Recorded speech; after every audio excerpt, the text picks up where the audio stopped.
No. No.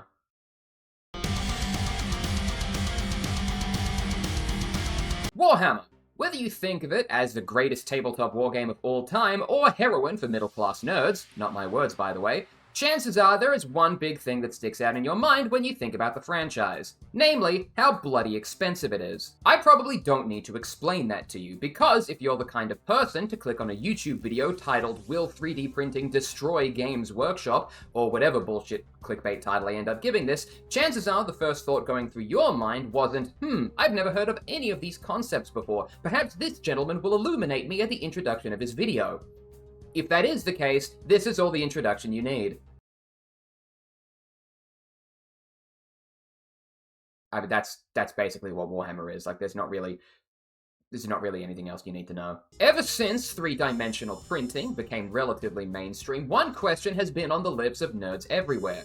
Will this be enough to kill Games Workshop forever? After all, why would anyone spend $75 to $100 on a box of plastic miniatures when you could instead invest in a machine that could print out an infinite amount at a fraction of the cost, much like whatever the fuck was going on with the microwave in Spy Kids? Especially now that 3D printing technology is a lot more accessible, cheaper, and much more high fidelity than it once was a decade ago. Now the only thing stopping you from investing in a fleet of three-dimensional printers is the fact that you live in a shoebox apartment and don't have a proper ventilation system for the toxic resin fumes. But let's be real, that doesn't even stop people half the time, even when it probably should. Please read the health and safety manual for these things. That shit can be bad.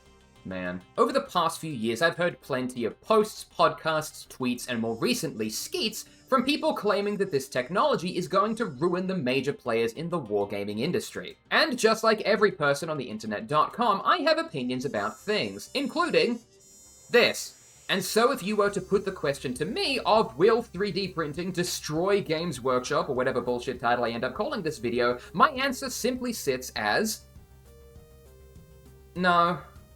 Nah. I know that there are a lot of people who believe, or perhaps are hoping, that 3D printing is what destroys Games Workshop, but I think in this world that we currently live in, as things stand, I don't think it's gonna do all that much, to be honest. Like, obviously, I'm not a business expert, or an expert in anything, for that matter. Don't trust people on the internet who are sharing their opinions as sources of truth and fact. But personally, I think Games Workshop, I think they're gonna be fine, you know? Like, they just got added into the list of, like, super big companies that are massive for stock purposes, or whatever the fuck this headline means. I don't know, man. Like, I think they're doing fine. I think when people have these discussions around 3D printing and Warhammer, I think a lot of people tend to do two things. One, I think people tend to focus on the possibilities that 3D printing brings to the table and not some of the barriers to entry that the technology has. And B, I think they downplay a lot of the value that people like Games Workshop bring to the table when they put their product offerings out to us consumers. Now, I also just want to make it very clear that when I talk about Games Workshop and other companies, I do want to clarify that companies exist solely to make money. The way that they make money is by creating something, either a good or a service, that you, the consumer, wants and is willing to pay for. Companies and brands are not your friends, they are not real, they do not love you, they cannot come to your birthday party.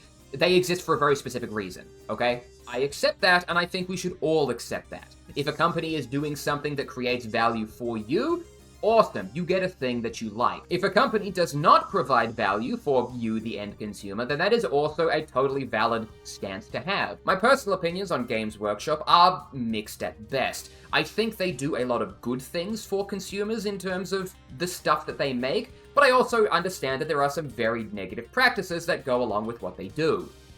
I think I saw a glitch on my screen when I was recording that. I don't know if that's going to keep in. It is true to say that it is now easier than ever to get a three-dimensional printer into your home. I myself almost got one, until I realized the official Elegoo representative who was reaching out to me for promotional content was most likely a scammer and out to steal my money and/or personal information. But that wasn't the sole reason why I didn't go through with it. I actually did respond to the email, just on the slim chance that they were real, and then they ghosted me.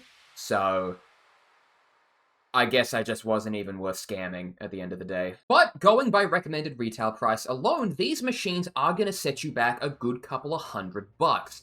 And not only that, you need a bloody space to put the thing. Like, I live in a tiny shoebox apartment with one other person. If you're squandered up in the middle of the Melbourne CBD with 3 other roommates, which is required to make inner city rent, you don't got space, my guy, for the machine or the ventilation apparatus that the device may or may not require. You will also then likely need to buy some STL files in order to have something to print, and granted, once you purchase those files, you can print them again and again and again and again and again and again into infinitum. That is, until you run out of filament and have to buy more resin, or plastic, or whatever the fuck these machines can do now. Like, it's crazy, man. Then you also need to put in the time and effort to figure out how to properly use these machines. And I know a lot of them are pretty intuitive these days, but I couldn't tell you the first thing about how to debug an STL file, and I've taken a Blender 101 course, so I know my way around a 3D program. So yes, while 3D printing is now easier than ever, there is still a relatively high barrier to entry, which may be impossible to cross if you don't physically have the space to do so. And sure, while it might be easy enough to know a guy who knows a guy who has access to one of these machines, which you could theoretically use if you promise to pay for the filament, if that's you, hit me up. But personally, I still think it's niche enough that it's not going to damage the big boys' overall market share, at least to a detrimental degree. I mean, the stocks headline again, like this sounds important, whatever that is. And then we also have what I personally think is the crux of the matter as to why 3D printing technology isn't going to destroy Games Workshop in any capacity, and that's because Games Workshop is Warhammer. Like, they are Space Marine, they are Mechanicus, they are that one episode in Amazon Prime's Secret Level that seems to be carrying the entire marketing for the show on its shoulders. They are Gorka Morka. They are this expansive world and franchise whose lore spans back decades, has entire book series written about them, and is brimming with a lore and culture that's second to none in the industry. And now, you might hear me say this and think to yourself, Ethan, I don't give a shit about any of that, it's too bloody expensive and there's nothing you can do to change my mind. And let me just tell you, you're right. Like, you're correct, objectively. Like, there's nothing to argue with there. Like, yes, I have always been of the mind that Warhammer is like the iPhone. Technically, their brand has the best product in market. Don't get me wrong, I use an Android too, but like we can admit that the iPhone is just better, right? Like, we should be able to do that at this point. But that level of betterness isn't what you're paying for. You're paying for the brand, essentially. Like, in terms of buying the iPhone, the value that you get from that isn't necessarily just having the best toy on the market, it's being a part of that culture, a part of that ecosystem, which, very specifically, in the smartphone metaphor, is stupid, dumb, overblown, and overhyped, and at this point, it's, what are you doing? 2014 was literally 20 years ago. Like, we're not there anymore. Android is fine. But I think some parallels can be drawn with Warhammer as well. Like, you're not just paying a premium because they are the best plastic miniatures on the market, you're paying a premium because it is the 41st millennium, it is the Age of Sigmar, it is the old world, it is Middle-earth, I guess? I keep forgetting that one's there, but like, no, they straight up have. They straight up got the hobbits. And so for some people who have a lot of nostalgia and have a lot of love for that world, that is going to be worth the price of admission. And for a lot of other people, that isn't going to mean shit. And I think that's one thing that people either tend to forget or not take into account when they're having these kinds of discussions.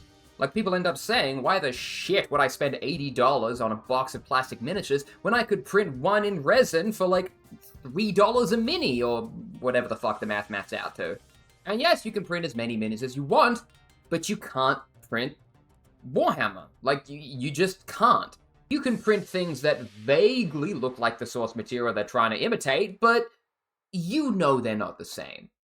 You know. And for some people, that's totally fine. And look, I'm trying very hard not to come off as somebody who just, is a Warhammer superfan and thinks the company behind it can do no wrong. Like, don't get me twisted, I love Warhammer, 40k especially. I think the company can indeed do wrong. You know, you got a bunch of recent shit, like the shrinkage in combat patrols to literally gutting the kill team starter set in half. Like, the company's done a lot of things that I don't agree with, or I look at and go like, hey, I think that kinda sucks. I'm not gonna buy this thing you made because of it. But Warhammer is also a world that I love and a franchise that I've come to deeply enjoy. So whenever they, create a box or a new set of minis that I really like the look of or I think are really cool, I'll do the cost-benefit analysis and see if I want to buy it. Because at the end of the day, it's the world that I'm buying into. It's the game that I'm buying into. It's the meta culture around the hobby that, has connected me to so many people who enjoy the same things I enjoy. And, that's the thing that I feel like I'm buying into. And some people don't hold that in as high a regard, and that is totally fine. But I think that there are enough people out there who are invested in that world, who are invested in these characters, who are invested in this game, that I don't think the dominance of Games Workshop as a company in the world of wargaming miniatures, I don't think that's going anywhere, even with the rise of 3D printing. I also think that the rise of 3D printing and its relative accessibility is a wonderful thing. Last time I was in Melbourne, I hit up the Magic Stronghold where they were selling a bunch of Pluto minis, which are, basically some guy with a 3D printer printing SDLs that he has the commercial license for, and selling them for like $25 for a pack of 5. Look at this guy right here. Bought him in like a pack of 5 for like $25. And that's AUD, by the way. That's AUD. And I know there are people out there who love the act of painting miniatures, but also don't give a shit about Warhammer. And the fact that you can pick up these things for so cheap, I think that's great. Like, I literally had a buddy of mine reach out to me and ask me for fucking recommendations of Citadel paints, and I was like, great, here's the starter set, here's the intro kit that you can get, here's all the basics you need to know, here is a complete itemized rundown of all of the factions in Warhammer 40k to really find the one that you like the most and would have the most fun painting. And then he was like, yeah, I don't give a shit about any of that Warhammer stuff, I just want to paint little guys. And so now he just paints little guys. Like, look at this. There's another one of the Pluto minis that I got. It's from an Orc set. He's only like half done because I sort of put him on the back burner because I wanted to finish my Orc army so I could actually play the game. But us wargamers know that even if something sits unfinished on your pile of shame for 6 months, that doesn't mean you don't love it. I love this man. I personally am overjoyed that 3D printing exists. I love that people who are fans of Warhammer can create proxy resin prints of outdated models they think are really ugly in the modern era. Meganovs. I think it's great that people who don't give a shit about the 41st millennium can print and paint fantasy and sci-fi miniatures and just have a fun time painting something they think is cool. And I love that the technology is so much more relatively accessible than it used to be, so people are just empowered to make cool shit. That's what it comes down to at the end of the day. Whether it's a miniature, whether it's a paint job, whether it's a cool custom backstory for the funny little guys that you're painting, at the end of the day, this shit is about creativity.